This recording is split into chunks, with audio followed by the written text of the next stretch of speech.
So I'd like to welcome you all to this briefing about project activity 3. So as you are aware, we started with project related process starting from formation of the team. So this was the very first step we had initiated. So after the formation of teams, we started with milestone 1. So in milestone 1 we had 5 activities, and as part of those activities we initiated with activity 1, where you were informed to study your senior projects and report few aspects about those projects. You are informed to shortlist 10 projects among the available 36 projects, and you were informed to do a study about it and also do the reporting about it. So with this we completed activity 1. So activity 2 was studying related products and services from industry, which are really making a difference to the common person in the society. So once we completed with activity 2, so we started with activity 3.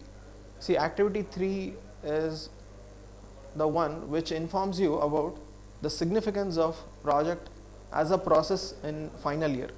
So as you are aware, project is for 2 semesters, starting from 7th semester to the end of 8th semester. So your project work is spanning across 2 semesters. So it's a very long process. So there is a starting point and there is an end point, and between this starting point and end point you will be into various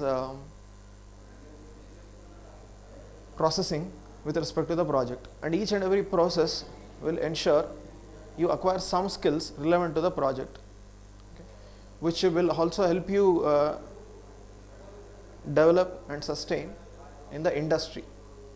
So what are the skills you acquire as part of this project, and how these skills can help you maybe develop, grow or sustain in the industry. So that is what we wanted to inform you through activity 3.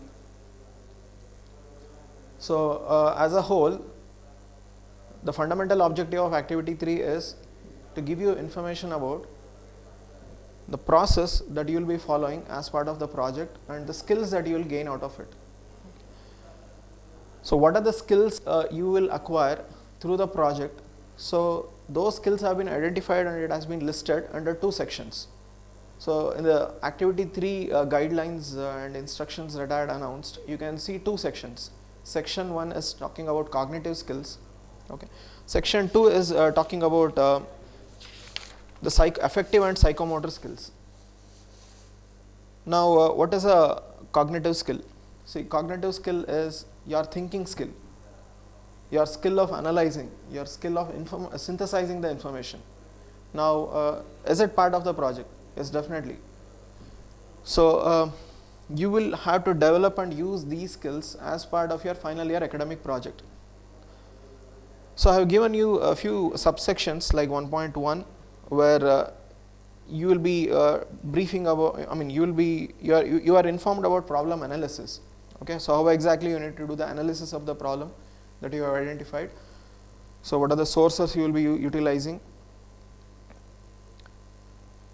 So this is about 1.1. 1.1 is talking about analyzing the problem and identifying or studying different solutions related to the problem. Okay. Now what is expected from 1.1? See, please do not take up one of your senior projects and try to study how problem analysis has been done in your senior project. See, that is not what is expected here. So what is expected here is you will acquire this skill, the skill of critical thinking, problem analysis in this process. Now how this skill will benefit you in the industry? Okay, you need to do a study of this from various sources available in internet or maybe even in book, and you need to create a report of it. So that is what is expected. Now coming to section 1.2. So I have mentioned you will develop the skill of analysis and interpreting the data. Okay, so you have a huge amount of data. So you need to analyze the data to derive meaningful insights from the data. You will acquire this skill. Now how this skill is relevant in today's context, how it will help you, how it will benefit you. So that is what you need to report. The same carries in 1.3, 1.4. So 1.3 is talking about design.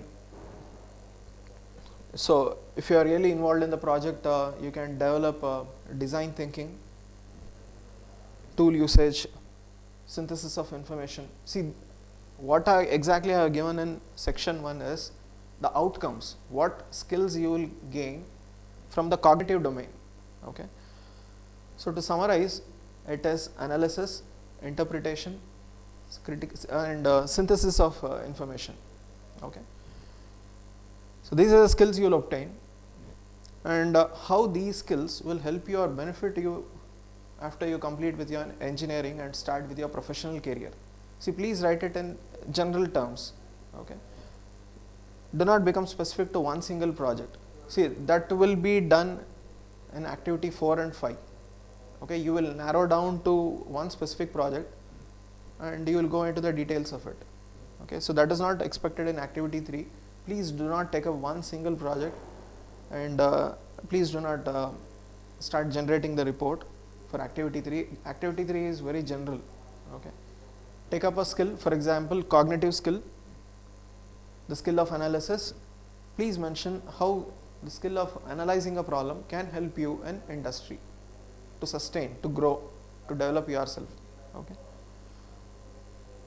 This was about section 1, that is cognitive skill.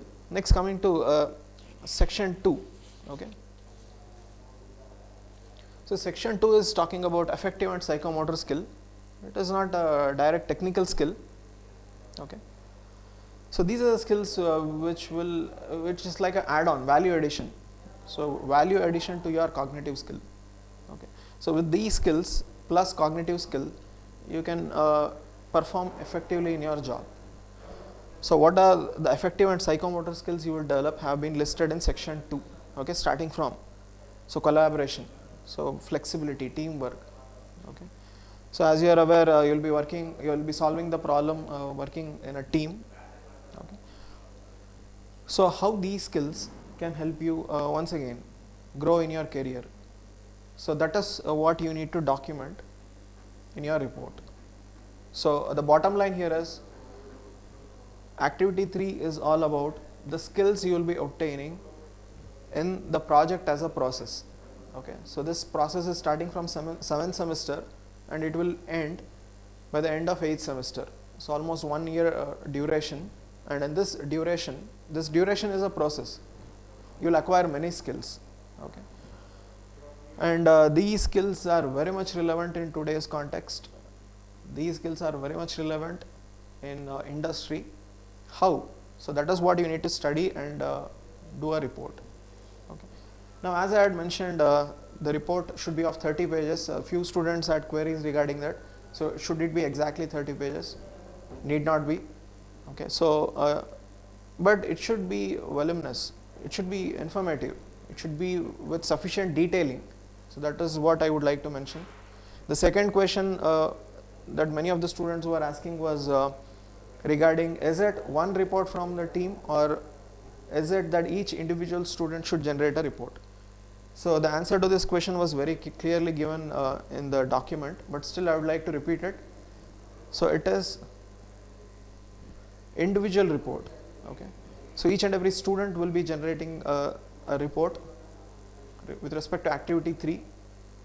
So that is how it is different from other activities. So in other activities it was one single report from the complete team. Now it will be individual. But all the reports should go under the folder activity 3 in your Google Drive link that you had created. So that was the answer to the question. So few more questions were being asked, like can we add our own experiences while writing the report? Definitely you can do it. Okay. To fine tune the report, definitely you can add your own experiences, but do not become very specific to one single project. Okay. Let it be an open platform for you to explore about all these aspects. Okay. So that is what I would like to mention. And one more thing I would like to repeat is please do not directly copy paste the contents. We have the Turnitin tool using which we can do similarity check and we can easily identify whether you have copy pasted the contents or whether you have generated your own contents by studying the existing contents. Okay. So you should be the author of your report. Please do not copy paste the contents. Okay. Try to write it with your own narrative. Okay. So thank you. If any queries, you can message me or call me.